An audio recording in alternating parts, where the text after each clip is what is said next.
Hey everyone, I'm with Ray Stevenson. Ray is one of our crude haulers, and he's another red-blooded, blue-collared American badass. And so Ray's got a cool story to tell. We were talking, like a month ago, I think, at the company picnic, right, or the driver appreciation picnic, and just about kind of your career path and not just yours, but your wife's and what you guys are up to. Mm-hmm. And you're up to some cool stuff. And so just want to kind of tell the message, I think, is to a lot of young up and coming folks that are maybe graduated high school or they're in their late teens, early 20s, maybe not knowing what they want to do with their life. And so I think hearing your story, that there's alternative career paths that are right in front of people, that through hard work and some risk and uncomfortableness, they can carve out a nice little life for themselves. So why don't you start reel back time, like talk to me about after high school, what did you start doing? Yep. After high school, I thought I wanted to be a welder, so I actually did go to community college for welding. Here in Casper? I did, yes. Yeah. Casper College. Yep. And then I don't know, there was a crash in the pipeline welding, which I wanted to go into, and it kind of just steered me out of that direction because I wanted something more stable. And what year was this? 2019. Okay. Yeah. And so you actually got your welding degree. Yep. And how long did that take? About a year. Okay. And then after that, the job market was a little scary. A little scary. Everything was out of state or, out of town by several hours. Didn't really want to go out of town. Yep.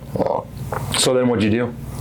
What I did is I worked construction for about a year, kind of didn't really know what I wanted to do. It was just something I kind of had prior experience doing. Yeah.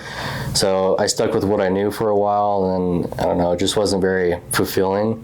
Mm-hmm. I hopped in the oil field right after that. I did wellhead work, production work, frac work, and that's kind of like where getting in the whole industry really started. Yeah. I always had working on frac crew and everything like that. I've always had a curiosity of like get my CDL, do something that was a little less labor intensive. Yeah, it's hard work, right? It is. Yeah. But, and are you married at this point? Like, what year is this that you're doing roustabout stuff? 2021. Okay, so a couple years after your welding gig. Yep. And are you married? Yes. Okay, so you're young, newly married, switched into the oil field, mm-hmm. working your tail off, and you're thinking about CDL. Yep. So then where does that lead you? Kind of leads me back to, I wanted to do something less labor intensive, and I was like, I didn't really know what to do. I knew I had a mechanic, so I got back into doing that. Then I found Prairie. Good schedule, good pay, and came in for an interview. I really liked the environment. It seemed like you guys had something really going for yourselves. Yeah. And I just wanted to be a part of it. And ultimately, like, my curiosity with CDL after being hired on here, mm-hmm. I was like, this is what I want to do, is I want to get my CDL and start driving for you guys. Yeah. So you came to us as a mechanic, you got exposed to the other side of things as a CDL driver, and it kind of reaffirmed your interest that you had in exploring your CDL license. And so what happened, how did you get your CDL?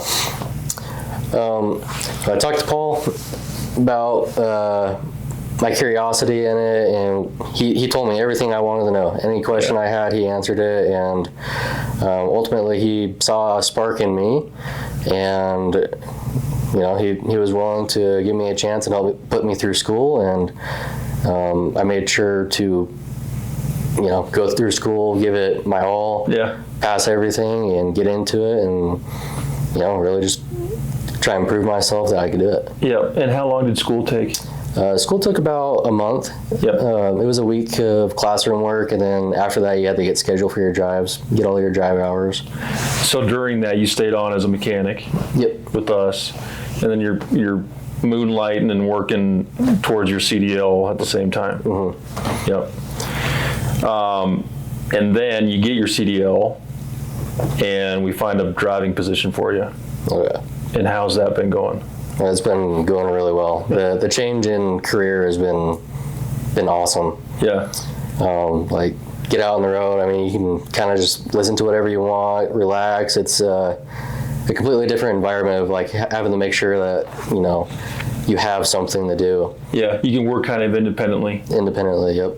It's like one step away from, like, you know, running your own business. Yeah. So, you said listen to what you want. What are you listening to? A lot of Joe Rogan. Yeah. Podcast? Yeah. Sure. And so you've been doing that for how long? Going on 6 months now. Yeah.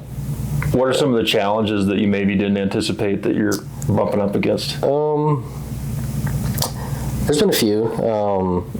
Trying to stay awake during night shift. Yeah. That's the main one. Your schedule's a little unconventional, right? Because you were on days as a mechanic, then you made the transition to nights as a driver. Yep. That and like the dependency on the loads. Sometimes you have a short night, sometimes a long night.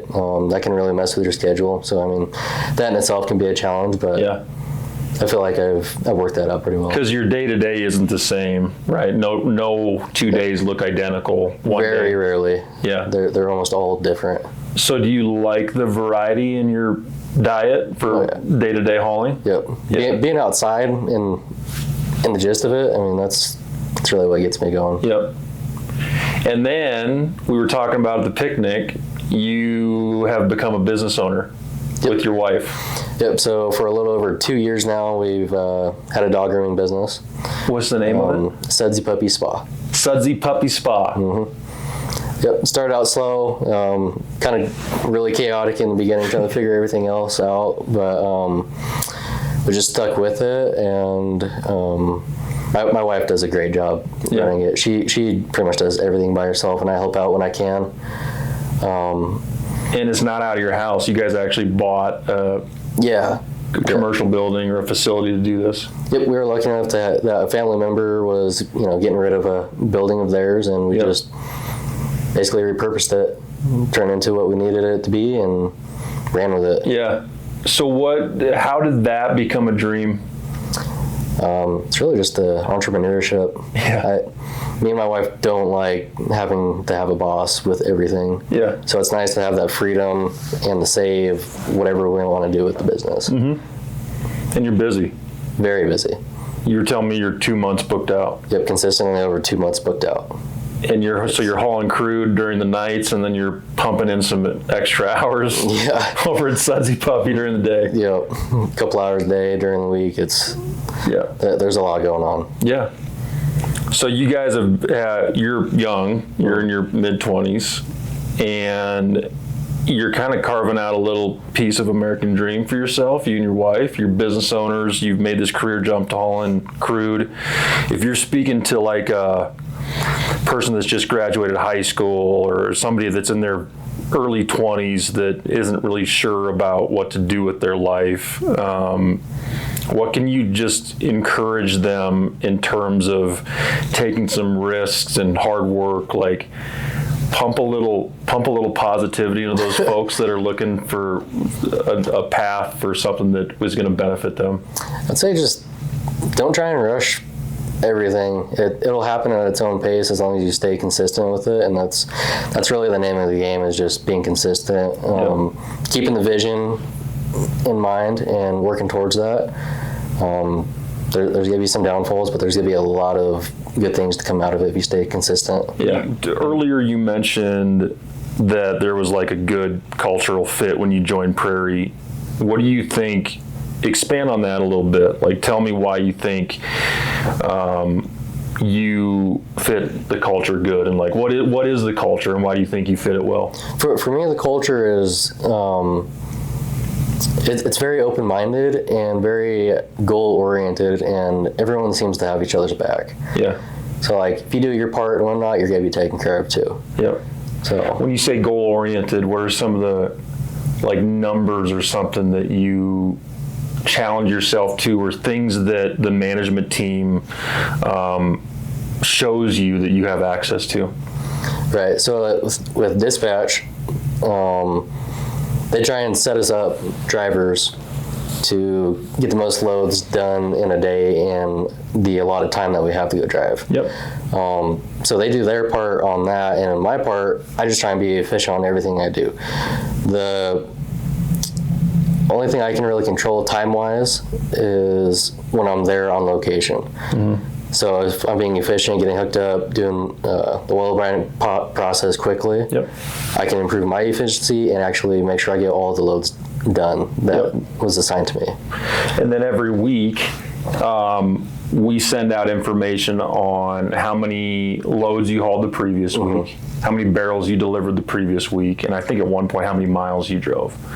And so you probably know exactly what you're doing, obviously, but it's a good like recap on reaffirming all the effort that you put in yep. on a weekly basis. It's almost like a leaderboard in a way too. yeah. At least for tell me me how you guys think about it.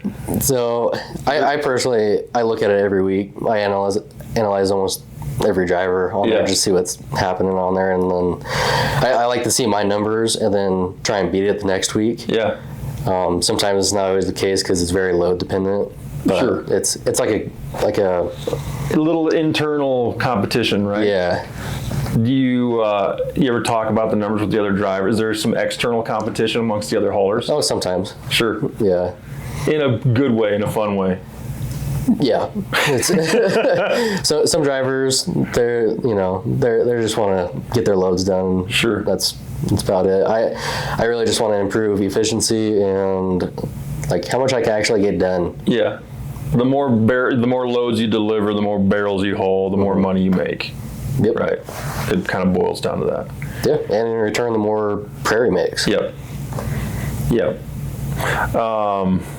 Cool. Well, I have enjoyed kind of hearing about your journey, and I thought it was super awesome to hear that you guys are business owners and super busy, and mm-hmm. to have you join us as a mechanic and then jump over to crude and watch you enjoy that and be fulfilled in that has been awesome to see. And so keep it up. We're proud of you, and we're happy to have you a part of the team. I'm just trying to make the best of the opportunity that you guys give me. Yeah. So I appreciate it. No, you're doing an awesome job, man. And it's, like I said, if my kids ever get over their pet allergies and we get dogs, we'll be making you 3 months out. Sounds good to me. All right, dude. Keep at it.